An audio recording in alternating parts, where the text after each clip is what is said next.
Bonjour à tous et bienvenue sur le plateau de l'émission de voyance.com. Écoutez, je suis ravi de vous retrouver après ces fêtes de Noël. En tout cas, j'espère qu'elles se sont agréablement bien passées pour vous, que vous n'avez pas trop abusé des chocolats, de foie gras, de saumon, enfin... Voilà, vous connaissez le prix à payer après. Pendant des mois entiers, il va falloir faire attention à tout ce qu'on mange pour pouvoir perdre les 2-3 kilos que l'on aura pris pendant cette période de fête. Bon, alors comme vous le constatez, j'ai un petit peu une voix de chanteur de blues, comme s'amusait à dire ma maman quand j'étais petit. Donc voilà, mais autrement tout va bien. Je me suis bien reposé, je suis en pleine forme malgré ce timbre de voix un petit peu rocailleux, mais autrement tout va bien et je le redis, je suis extrêmement ravi de vous retrouver. Voilà, écoutez, bonne émission à tous. Je vais commencer tout de suite par la question de Liseron. Liseron, bonjour. Est-ce que je peux vous dire si Michael va réussir à ouvrir sa boucherie en Martinique ou s'il va s'installer définitivement là-bas? Et s'il va s'installer définitivement là-bas. On va regarder pour la boucherie.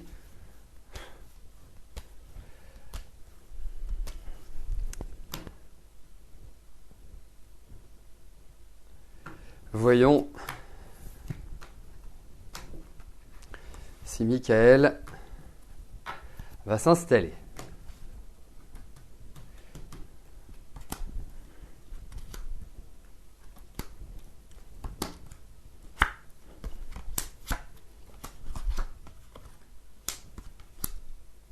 Ouais, écoutez, moi j'ai quand même déjà l'impression qu'il y a des choses qui sont avancées pour lui. C'est-à-dire qu'il y a vraiment cette notion, alors je ne sais pas où il est physiquement, mais il y a cette notion de mouvement, cette notion de déplacement qui ressort. Ça va demander des efforts, indiscutablement. Il y a toute une mise en place qui est quand même assez longue. Il y a l'idée de papier, donc de démarche administrative qui ressort. Mais en tout cas, j'ai l'impression que ça prend une bonne direction. Il ne faut pas qu'il se précipite.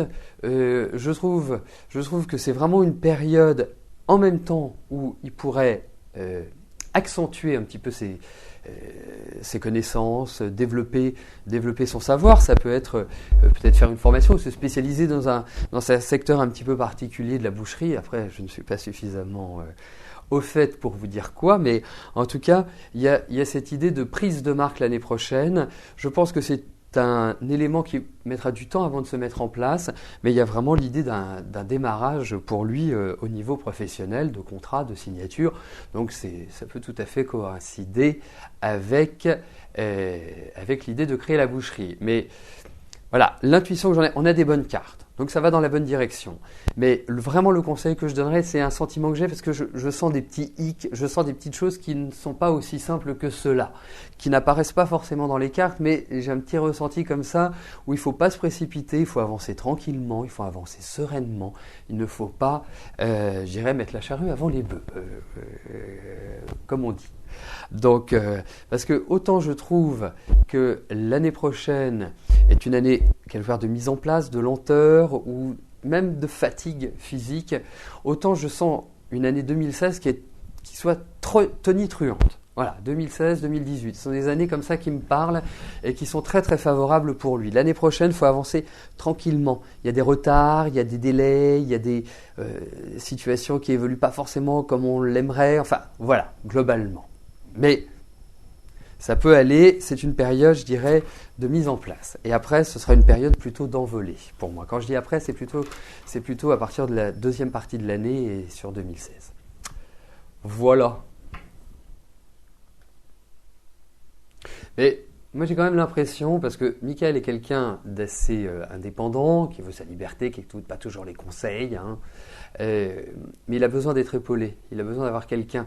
Parce que même s'il a une trentaine d'années, c'est quelqu'un qui a des petites difficultés dans la gestion ou dans l'organisation. Il faut vraiment que ce soit au cordeau. Quand on monte une entreprise, faut jamais laisser la place au hasard. Il faut toujours être dans l'anticipation. Voilà. Bon, j'espère qu'avec tout ça, il va bien s'en sortir. Alors, je vais valider les questions qui sont arrivées depuis que j'ai pris l'antenne et je passerai tout de suite après à la question 2 deals. Voilà, il y en a encore une, il y en avait 7 à valider, voilà, c'est fait. Odile, bonjour.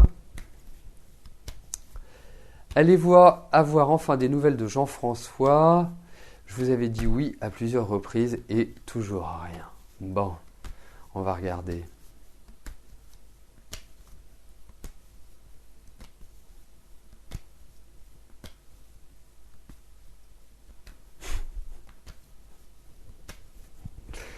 Alors, voyons. Elle est très mignonne, votre blagounette sérénité. Bon, je me concentre sur la question d'Odile par rapport à Jean-François. Est-ce que vous allez avoir des nouvelles?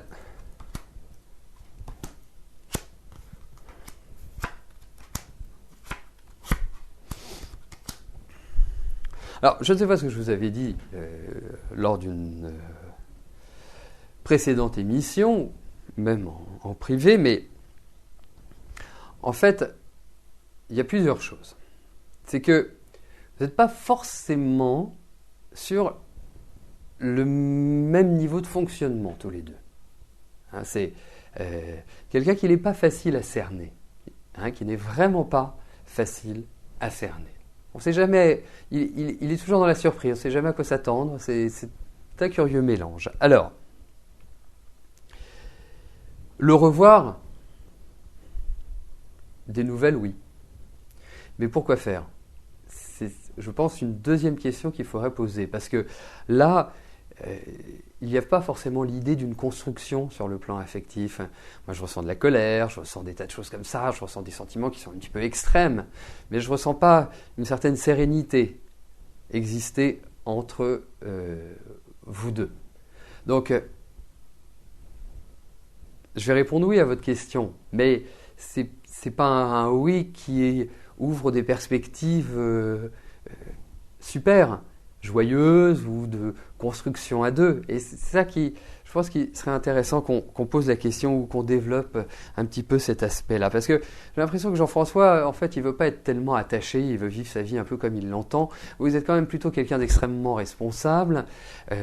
Ça ne vous empêche pas d'être rigolote, hein, ça ne vous empêche pas d'avoir beaucoup d'humour. Mais effectivement, il y a beaucoup de sérieux. Et je ne suis pas sûr que ça coïncide pleinement avec Jean-François. Enfin, ça, c'est mon impression. Voilà.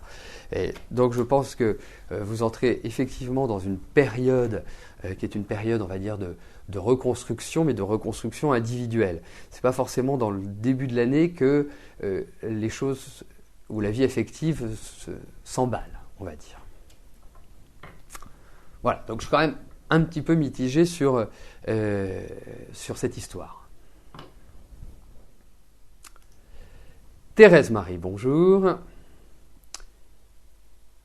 Vous avez déposé il y a quelque temps par l'intermédiaire de Cap Emploi un CV pour un poste dans une association. Est-ce que cela va être enfin positif? Vous en avez vraiment besoin pour votre morale, je comprends.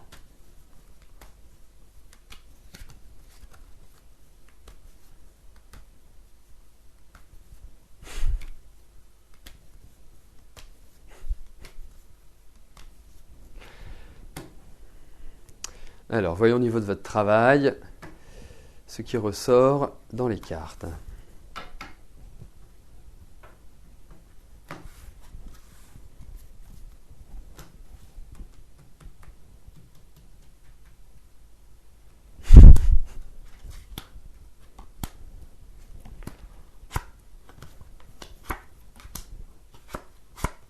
Écoutez, moi je vais être porteur de bonnes nouvelles, parce que moi j'ai l'impression qu'il y a un déclenchement au niveau du travail. Il y a des choses qui vont se mettre en place.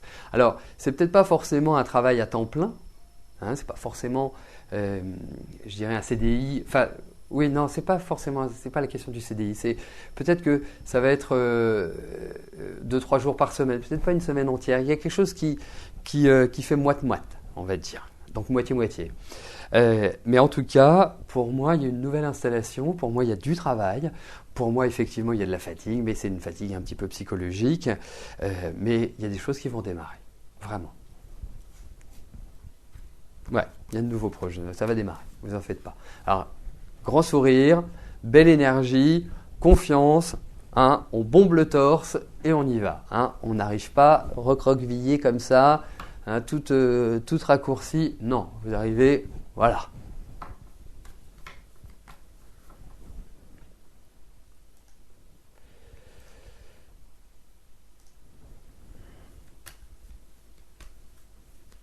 Gaël, bonjour. Depuis quelques années, vous vérifiez vos intuitions et aujourd'hui, vous avez souvent de bonnes prédictions en écoutant cette petite voix qui ne fait pas partie de vos pensées. Est-ce de l'intuition ou un phénomène extérieur à vous auquel vous ne pouvez pas réellement vous fier? Alors, on va regarder la nature de ces intuitions.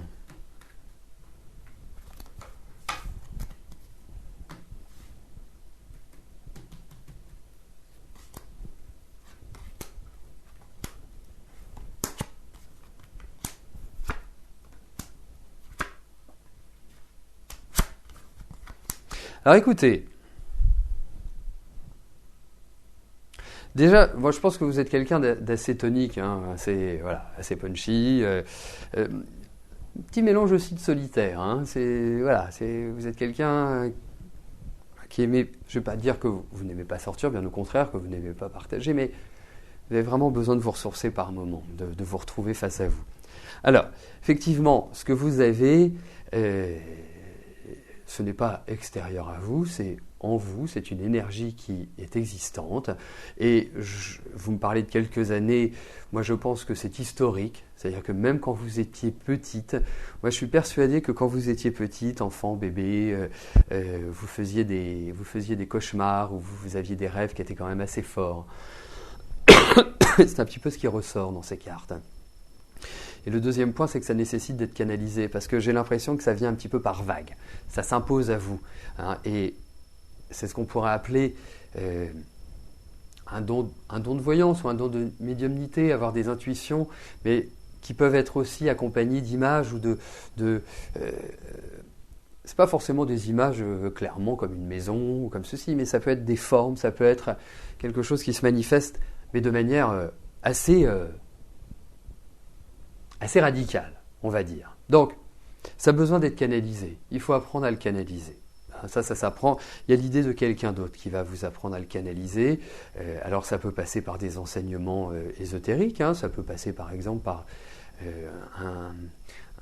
un enseignement de tarot qui permettent de vraiment recentrer les choses, qui permettent vraiment d'avoir une sorte de fil conducteur, de fil d'Ariane pour justement vous mettre en condition et arriver à gérer cette situation. Donc moi oui, alors effectivement il y a des choses qui sont très troublantes et je pense que vous devez voir des choses qui ne sont pas toujours très très sympathiques. Hein. Il y a quand même l'idée d'une certaine violence, donc c'est pour ça que je parlais de radicalité. Hein. Mais en tout cas oui, et c'est pas extérieur à vous, c'est en vous. C'est comme ça. Il faut apprendre à vivre avec, il faut apprendre à en tenir compte, il faut apprendre à l'exprimer. Voilà.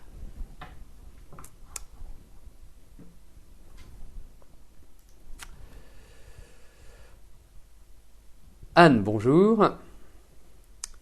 Alors, cette question est pour une de vos amies, Joël. Va-t-elle rencontrer quelqu'un en 2014 ?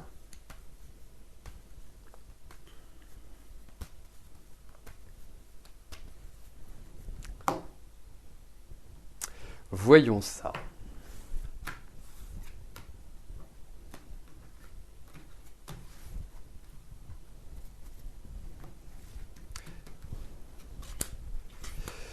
Alors, que nous disent les cartes sur votre ami et sur une rencontre ? Bon.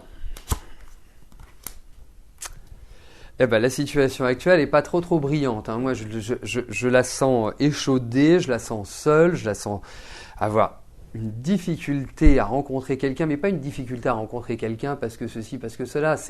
Il y a de la peur. La peur de retrouver quelqu'un et de souffrir parce que je pense que votre ami a quand même, je dirais, vécu des choses qui n'ont pas été simples sur le plan affectif.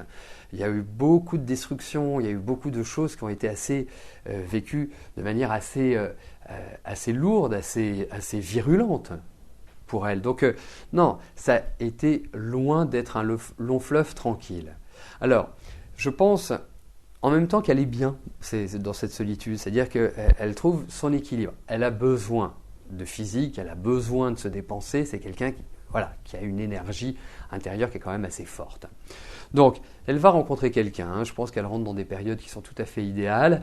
La vie sentimentale est quand même son talon d'Achille, il faut quand même le dire, donc c'est pas non plus c'est pas féerique, mais il y a cette idée de rencontre un peu surprise, quelqu'un de nouveau, c'est pas le passé qui ressurgit et avec lequel elle va reconstruire. Non, je pense que c'est quelqu'un de nouveau, mais il va falloir de son côté, qu'elle se mette aussi dans une situation et dans une position pour rencontrer quelqu'un. Parce que aujourd'hui, pour moi, ça ne me paraît pas être le cas. Alors, elle rentre dans une période qui est tout à fait idéale pour la vie affective, pour la vie sentimentale. Il va falloir qu'elle se booste un petit peu. Je trouve que l'année prochaine est idéale. Mais n'oublions pas, c'est son talon d'Achille. Puis il y a de l'exigence, il y a aussi une envie d'être vraiment tranquille. Donc tout ça conjugué ne facilite pas la tâche. Mais dans ces cartes, après cette impression d'avoir tourné en rond et dans une dynamique, dans une spirale infernale où de toute façon il y a une difficulté à construire, ou de toute façon ce qu'elle veut construire, parce qu'il peut y avoir quelqu'un auquel elle tient, mais qui n'est pas disponible ou qui ne peut pas. Donc ce sera du nouveau. Qu'elle se concentre sur l'avenir et pas sur les gens du passé.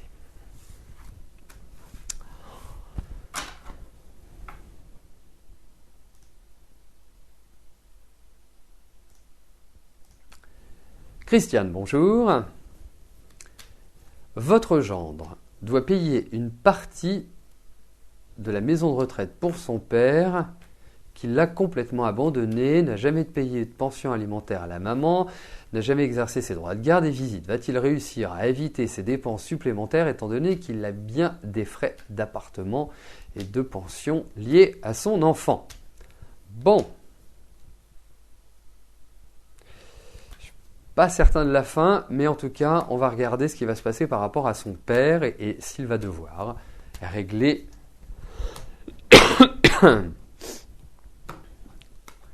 des frais inhérents à cette maison de campagne, à cette maison de retraite.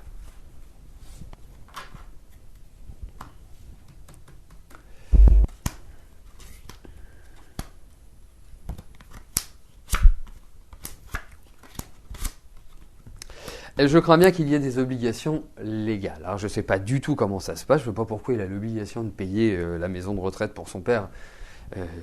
Père qui au demeurant ne s'est jamais réellement occupé de lui, mais effectivement il y a quand même cette idée de sortie d'argent. Alors peut-être qu'il va être obligé dans un premier temps, il y a peut-être une idée de négociation, mais il y a quand même l'idée de justice, de choses qui s'imposent, de choses qui... Mais il peut y avoir certainement des bonnes nouvelles par rapport à ça, c'est-à-dire que il peut s'attendre à ça et finalement ce sera moins. Mais il y a quand même cette idée-là qui ressort.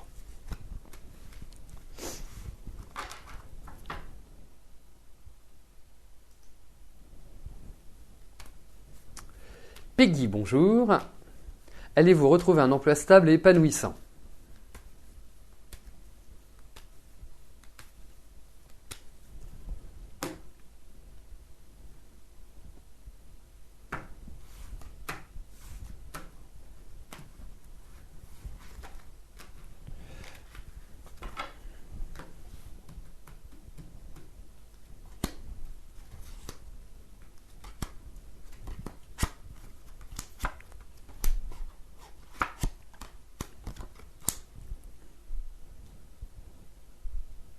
Bon, il faut compter avec le temps.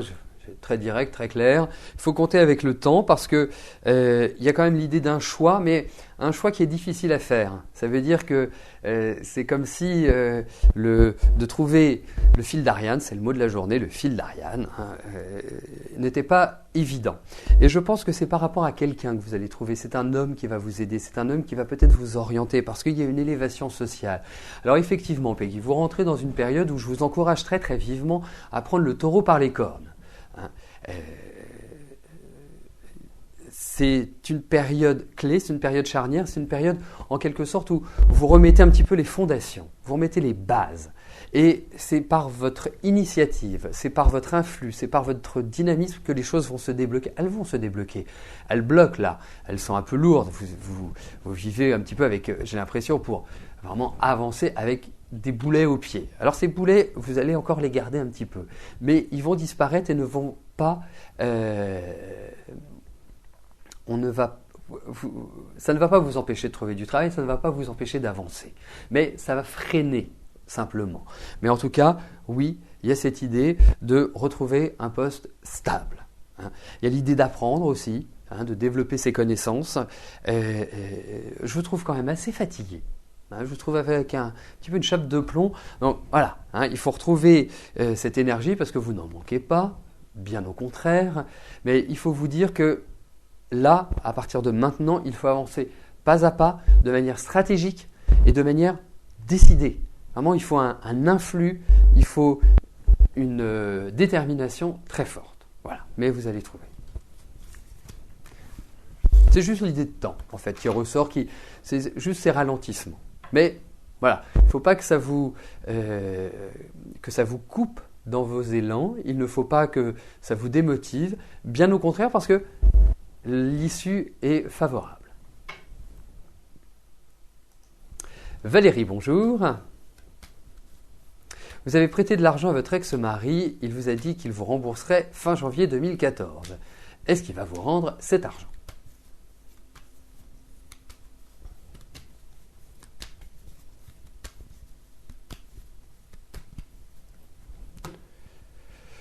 Alors, regardons.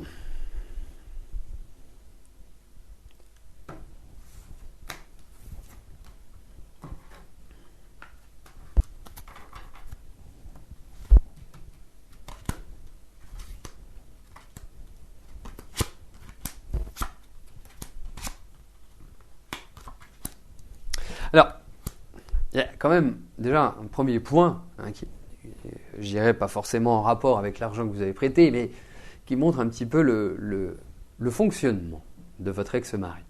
Il a un problème par rapport à l'argent, votre ex-mari. Donc c'est soit tout, soit rien. C'est pas dans la demi-mesure, on va dire. Donc effectivement, je pense que vous allez retrouver une partie de cette somme. Je ne pense pas qu'il va tout vous rendre fin janvier. J'ai pas ce sentiment-là. Il va falloir peut-être patienter. Donc c'est peut-être ce qui me fait penser qu'il risque de vous rendre cette somme peut-être en plusieurs fois. Donc, ouais, c'est pas simple. Et puis c'est pas simple sa vie financière à lui. Donc c'est effectivement, je pense que fin janvier vous aurez une partie, mais pas la totalité. Voilà. Mais vous continuez, et je pense que vous faites bien à exercer une certaine pression. Voilà. Gentille, mais pression tout de même.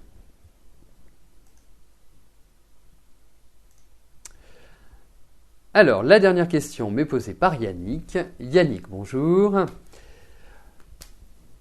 Vous allez attaquer au prud'homme votre ancien employeur pour non-respect de l'obligation de reclassement la semaine prochaine.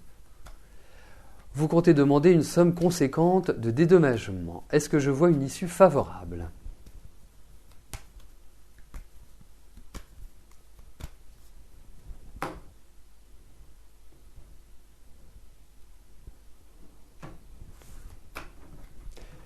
Alors, regardons si l'issue sera favorable.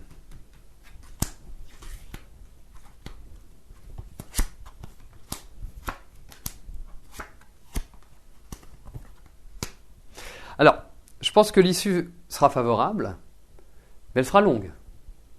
Je pense qu'il va falloir je ne sais pas comment ça se passe, si c'est un prud'homme classique ou pas, ou si c'est une décision, mais il risque d'y avoir, ça risque d'être en deçà de ce que vous demandez. Mais en revanche, pour moi, j'ai vraiment le sentiment que oui, vous allez, oui, ça va prendre du temps, mais vous allez avoir une décision qui vous sera favorable. Ouais, ce qui est quand même le plus important. Mais prenez votre mal en patience en tout cas.